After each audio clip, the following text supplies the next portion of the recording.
એ પોતે પત્ર લખે છે, બિચારા બને છે, બાપડા બને છે કે અહીંયા દારૂ વેચાય છે, અહીંયા જુગાર રમાય છે, સાહેબ બચાવો, અમને બચાવો. ત્યારે આ લડાઈ એ મનસુખભાઈ સાથે નથી, એમના સાહેબ જે ઢેડિયાપાડા આવ્યા હતા એમની સામેની અમારી લડાઈ છે. સાથીઓ, અમારું સપનું હતું, જો આ સરકારો આદિવાસીઓનો વિકાસ નહીં કરશે તો આદિવાસીઓનું સ્વશાસન લાવીશું. આજે મને કહેતા આનંદ થાય છે, જે રાજધાનીનું અમે સપનું જોઈને બેઠા હતા એ કેવડિયા રાજધાનીમાં આજે આમ આદમી પાર્ટીની સરકાર અમે બનાવી છે. આવનારા દિવસોમાં ગુજરાતમાં અમારી સરકાર બનશે અને જરૂર જણાશે તો આવનારા ભવિષ્યમાં મહારાષ્ટ્ર, મધ્યપ્રદેશ, રાજસ્થાન અને ગુજરાતને જોડીને ભીલો માટે અલગ ભીલ પ્રદેશની પણ માંગ કરીશું.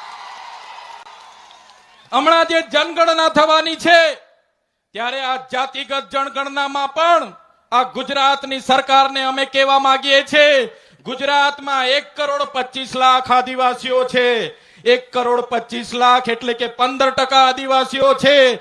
ગુજરાતમાં જો સરકારે જાતિગત જનગણના કરવી હશે તો આદિવાસીઓ માટે અલગ કોલમ બનાવવો પડશે, આદિવાસી માટે અલગ સ્થાન આપવું પડશે અને આદિવાસીઓની જનગણના કરવી પડશે. જો તમે આદિવાસીઓને અમારી અલગ કોડ કલમ નહીં આપશો તો આદિવાસી પોતાનો ધર્મ શેમાં લખાવશે, પોતાની જાતિ શેમાં લખાવશે અને આદિવાસીઓને ગુમરાહ કરીને આદિવાસીઓની અનામત કઈ રીતના ખતમ થાય એ આ મૂડીવાદી સરકાર કરે છે. ત્યારે જો આદિવાસીઓની અલગ ધર્મ કોલમ ના બનાવવામાં આવે, અલગ ધર્મ કોડ ના બનાવવામાં આવે તો આવનારા દિવસોમાં જાતિગત જનગણનાનો પણ અમે વિરોધ કરીશું. અમારી લડાઈ આ ભારતીય જનતા પાર્ટીની વ્યવસ્થા સામે છે, જેમણે અમારા વિસ્તારોના યુવાનોને રોજગારી નથી આપી. એક બાજુ નર્મદા ડેમનું પાણી આખા કચ્છમાં લઈ જવામાં આવે, સૌરાષ્ટ્રમાં લઈ જવામાં આવે. આજે ઉકાઈ ડેમના લોકોને વળતર ના મળે, કરજણ ડેમના લોકો વિસ્થાપિતોને ન્યાય ના મળે. ત્યારે અમે આ સરકારને કહેવા માંગીએ છીએ, હવે આમ આદમી પાર્ટીની સરકાર આ નર્મદા જિલ્લામાં આવી છે તો નર્મદા જિલ્લાનું પાણી જો નર્મદા, છોટાઉદેપુર, દાહોદ આદિવાસી વિસ્તારમાં નહીં આપશો તો આવનારા દિવસોમાં નર્મદા કેનાલ પણ અમે બંધ કરાવી દઈશું. બંધ. આ આદિવાસીની તાકાત છે કે નર્મદા જિલ્લા પંચાયતમાં સંપૂર્ણ બહુમતી આવી છે.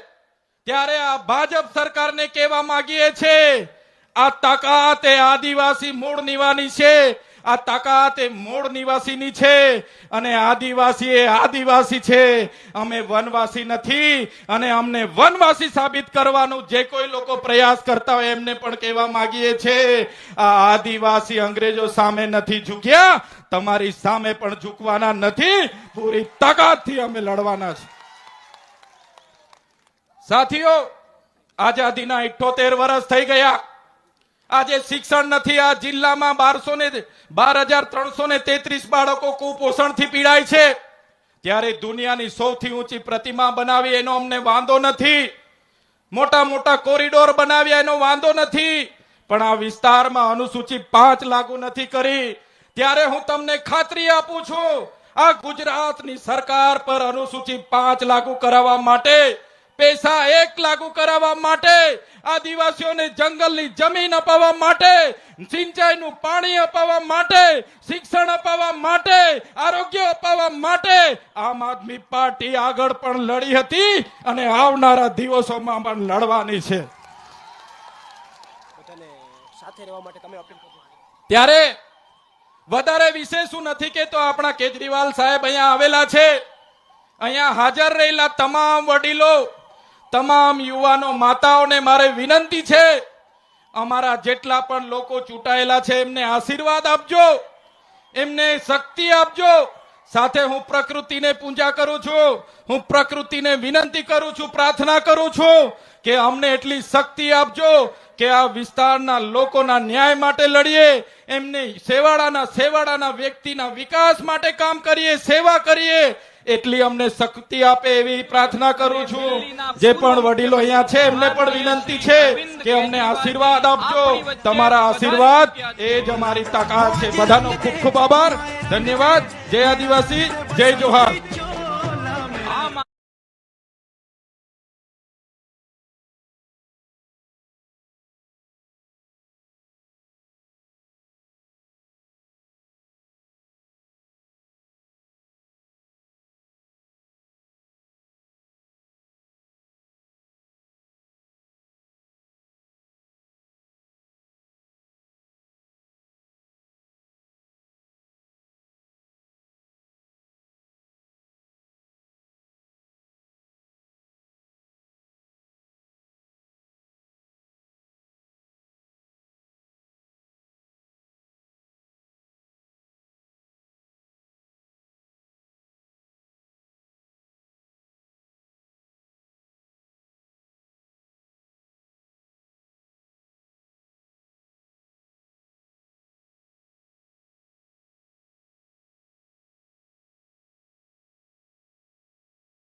ના રાષ્ટ્રીય અને દિલ્હીના પૂર્વ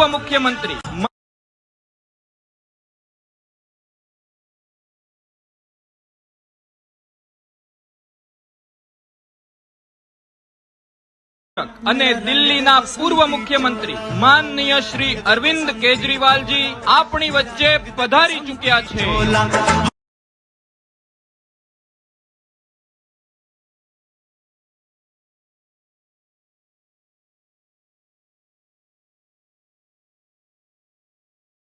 કેજરીવાલજી આપ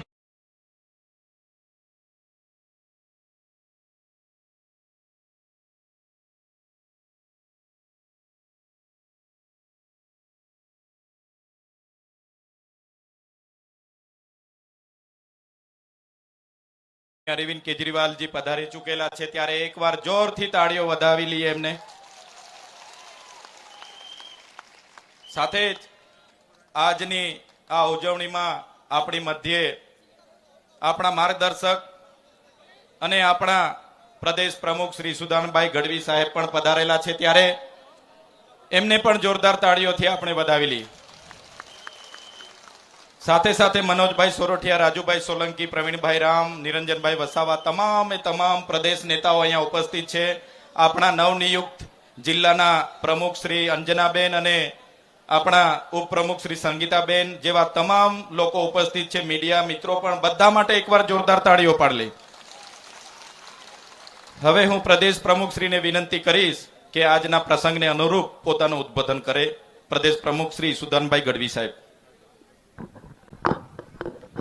बोलो भारत माता की इंकलाब.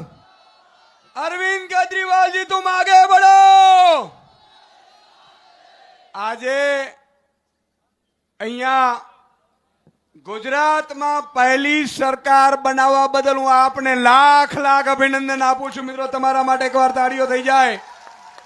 અને આપણો ઉત્સાહ વધારવા માટે આપણા માર્ગદર્શક, આપણા લીડર અને ભારતની જેની ઉપર ઉમ્મીદ છે એવા માનનીય અરવિંદ કેજરીવાલજી તમારો આભાર માનવા માટે અહીંયા પધાર્યા છે. એકવાર એમના માટે તાળીઓ થઈ જાય. આજે અહીંયા ચેતરભાઈ વસાવાની આગેવાનીમાં સાહેબ તમે જે કમાલ કર્યો છે, આખા રાજ્યમાં અને ભારતમાં ડંકો વાગે છે કે નર્મદામાં આમ આદમી પાર્ટીની સરકાર બની છે. સાહેબ આજથી 6-8 મહિના પહેલા આપણે અહીંયા આવેલા ત્યારે કીધેલું કે લાગશે વાર પણ આવશે. લાગશે વાર પણ આવશે. મજા આવે છે કે નથી આવતી ભાઈ? મિત્રો, આજે નર્મદામાં સરકાર બની. આજે માનનીય કેજરીવાલ સાહેબ કહેતા હતા, અમે જ્યારે આવ્યા ત્યારે નિરંજનભાઈ ને રાજુભાઈ ને મનોજભાઈ ને બધા હતા. साहब એવું कहता था कि इतने सारे लोग चुने हुए हैं, देखकर बहुत मजा आया. साहेब ने कहिए છીએ કે આ જ રીતે 2027 ની ચૂંટણી આવશે ત્યારે સાહેબ અહીંયા રાજ્યની સરકાર બનાવવા